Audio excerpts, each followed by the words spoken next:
Hey, what's up, you guys? It's good to be back. It's good to be back once again. And today we're talking about some Lost Soul Aside. I got this game day one, actually pre-ordered. But just off of some news that people probably didn't know, this game has been in development by one person for quite some time. I think he gained a team 5 years ago, but it was like 4 to 5 years of just it being him.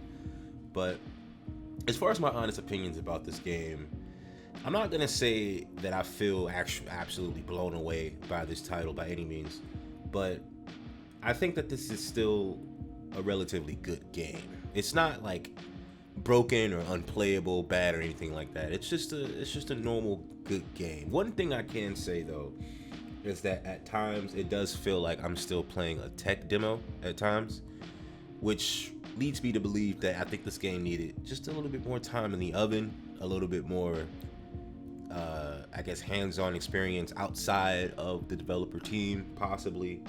There are just certain moments that I would run into like, did that really happen? Did that just phase into nothing? Did that just phase out of nothing? Certain moves sort of jerk you across the screen, almost feels a little loose, not tight enough.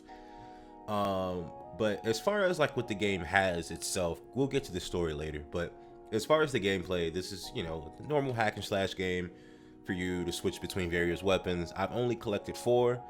I don't know if this is going to be spoilers for some, but there's a great sword, a regular sword, a sort of staff, kind of, in a way, and then there is a staff that goes into 2, and then there's your scythe, which you guys probably saw throughout a lot of these trailers, but my favorite weapon will have to be between the great sword and the scythe that I just acquired not too long ago. But this game also has stamina and defense. Basically, it's not stamina in a sense where the more times you hit, it takes your stamina. It's more so the more times you block or the more times you dodge, that depletes your stamina. But it's nothing too taxing on how you play the game.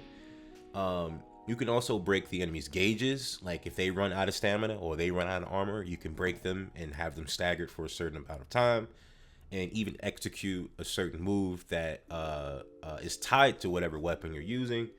You have your skills and progression as well, where you upgrade, your abilities and your weapons and trinkets and all of that. I believe you can upgrade armor pieces along with the trinkets that you can put on your sword too. There's a lot of progression within this game. Don't get me wrong with that. There's a lot to work towards in this game. You also have, a little bit of platforming here and there, but my real honest opinion about this game so far, because I can't give it a full-on review until I go throughout the entire platinum journey, but for now, it's really sitting at that 7, that good rating, not necessarily great, exceptional, amazing. It's something that I feel like I've said before, it needed maybe 6 months to a year worth of time to just get all the loose ends tightened and fixed up together. Because even with the dialogue, and this is me switching to the story now, a lot of the dialogue really feels like I can hear them reading from the script. Like it doesn't really feel like these characters are alive within the game. It just feels like they're reading from the script, and it almost feels unnatural in some cases when they talk. But that could just be me being, picky about what I'm hearing and stuff. I don't quite understand what's going on. Like, I know the events that's happening, right? There is Ahriman is basically coming in, trying to take over the world, becoming world dominator person. We all know that sort of spiel.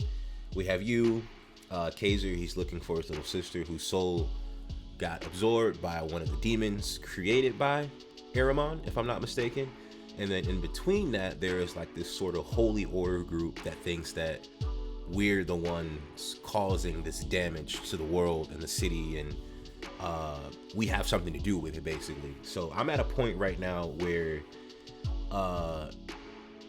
me, Kaiser, and the Holy Group were basically came to terms with each other, saying our main enemy is Ahriman and we have to go face him. And that's basically where I'm at right now. It's not really spoilers. It's, if anything, it's very much expedition. exposition, not expedition. But yeah, man, this is it's a pretty solid game so far. It's just I have certain moments that feel really techie alpha almost. It does throw me off a little bit, but the game looks really cool. Looks cool. Looks fun to play. Is fun to play, I will say. But I'll have more information or just my experience on the game later on down the line. I just wanted to make my video talking about Lost Soul aside, seeing as to how this is the latest game that I've been playing so far before Borderlands 4 drops. But we're gonna, plow through this platinum because from what I'm reading online, it doesn't seem too difficult. Seems about a 6 or a 7 out of 10 in terms of difficulty, so it's nothing I can handle. So we'll get right to that. Be sure to look out for some streams later on. Definitely over this weekend, streaming this game nonstop because last weekend I just needed a break, gym, water, catch up on some anime, and yeah, we back at it. So have you guys played Lost Soul Aside yet? What do you guys think about it? Let me know down in the comments below. Have you not played it and you just don't like what you see, or vice versa? Yeah, make sure you leave a like or dislike, and please hit that subscribe because I need that. Peace out.